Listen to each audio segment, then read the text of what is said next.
Bonjour les enfants, je vous souhaite déjà une bonne fête.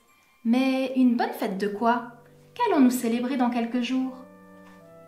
Noël, oui, nous célébrons la naissance de Jésus.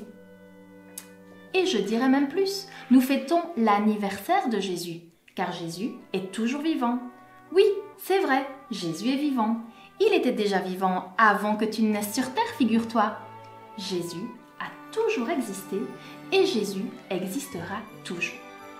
Et savez-vous où se trouve Jésus aujourd'hui? Alors, dans ton cœur, oui. Il est avec toi chaque jour, oui. Jésus est aussi assis dans les cieux, à la droite de son Père bien-aimé. Jésus doit être bien avec son Papa du ciel. Et pourtant, il y a 2000 ans, Jésus a choisi de faire ses valises. Oui, il a déménagé des cieux, il a quitté son Père bien-aimé pour venir ici sur notre terre, pour venir naître comme un bébé. Quelle drôle d'idée! À ton avis, pourquoi Jésus, tout puissant dans le ciel, entouré de son Papa, des anges, de la gloire, de la lumière et de l'amour parfait, choisirait-il de venir naître ici sur terre, dans notre monde qui, avouons-le, n'est pas toujours très beau? Cela ne te paraît-il pas étrange, à toi aussi, cette décision? Tu as raison, c'est plutôt fou. Mais Dieu est un fou d'amour. Il est fou d'amour pour toi, il est fou d'amour pour moi, il est fou d'amour pour nous. Et si Dieu est venu sur terre il y a 2000 ans, c'est pour nous sauver. Comment ça, pour nous sauver? Pour nous sauver de quoi? Eh bien, pour répondre à cette question, il nous faut remonter au commencement. Au commencement, la Bible nous le dit, Dieu créa les cieux et la terre. Dieu dit qu'il y ait de la lumière, et la lumière apparut. Dieu dit qu'il y ait des eaux qui se rassemblent en un lieu, qu'il y ait des plantes, des arbres fruitiers, qu'il y ait des poissons et puis des animaux de toutes les sortes qui peuplent la terre.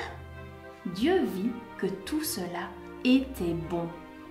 Ensuite, dans son amour parfait, Dieu dit « Créons l'homme à notre image ». Alors ça, c'était un projet tout spécial de Dieu. Et savez-vous ce qu'il fit?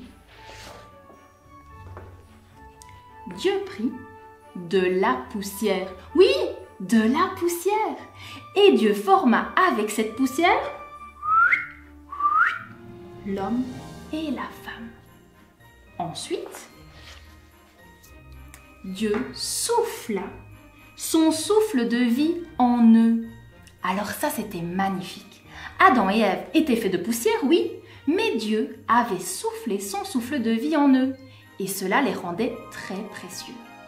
Et Dieu leur dit, « Ayez des enfants, peuplez la terre. » Adam et Ève avaient été créés pour Dieu, pour sa gloire, pour réjouir son cœur, et tout était parfait. Ensuite, Dieu donna à Adam et Ève un magnifique jardin, le jardin d'Éden, rempli de fruits délicieux et de paysages magnifiques. Seulement, Dieu mit en garde Adam et Ève par rapport à une seule chose.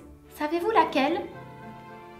Il leur dit, peut-être pas exactement comme ça, mais j'imagine. Adam, Ève, écoutez-moi attentivement. J'ai une seule recommandation à vous faire. Gardez-vous de manger de l'arbre qui se trouve au milieu du jardin, car le jour où vous en mangerez, vous mourrez. Ok. Alors au début, c'était certainement facile de respecter la consigne de Dieu. Mais un jour, Adam et Ève ont été tentés de goûter de cet arbre, de goûter de ce fruit défendu. Vous y croyez, vous? Ils avaient pourtant tellement d'autres bonnes choses à manger et à vivre. Mais un jour, Adam et Ève se sont dit « Le fruit de cet arbre a vraiment l'air délicieux. Pourquoi Dieu veut-il nous priver d'un si bon fruit? Ah, je sais. Dieu veut sûrement garder ses fruits pour lui tout seul, bien sûr. C'est pour ça qu'il nous interdit d'y toucher.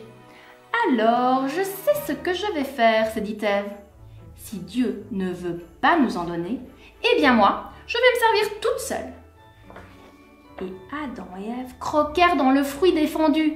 Aïe, aïe, aïe! Plutôt que d'avoir confiance en Dieu, Adam et Ève ont cru qu'ils savaient mieux.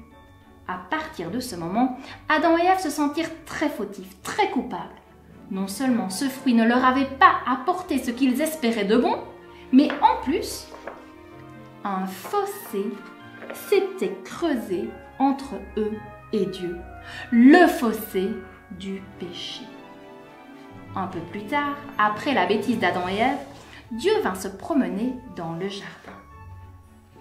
Il dit « Adam, où es-tu » Et Adam répondit « Je me cachais. » Pourquoi Adam se cachait-il de Dieu, les enfants?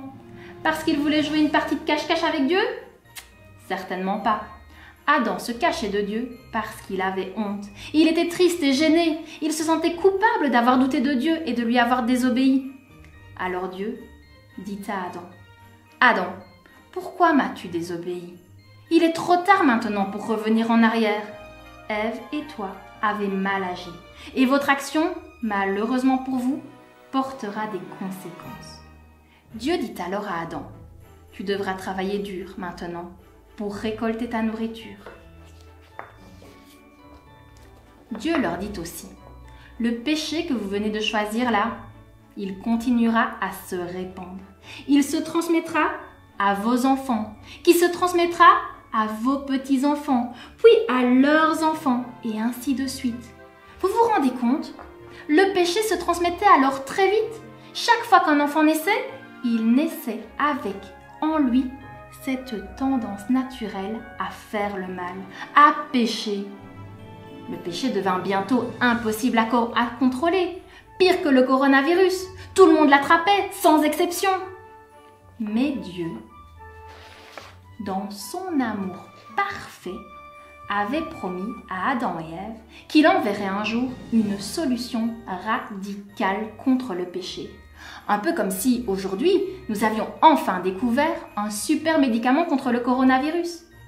Dieu dit, « Adam et Ève, ce que vous avez fait est très grave. Mais écoutez bien. Je donnerai une solution à votre faute. Un jour, un homme parfait viendra pour vous libérer tous du péché. » Ouf! J'imagine qu'Adam et Ève ont serré cette promesse de Dieu sur leur cœur. Un jour, Dieu enverrait le médicament contre le péché. Ce médicament était un homme parfait. Et cet homme parfait est venu il y a 2000 ans naître sur la terre. C'est Jésus, le plus beau cadeau. Quelle joie! Chantons ensemble un chant de joie pour célébrer ce si grand cadeau gratuit de Dieu pour les hommes. Jésus.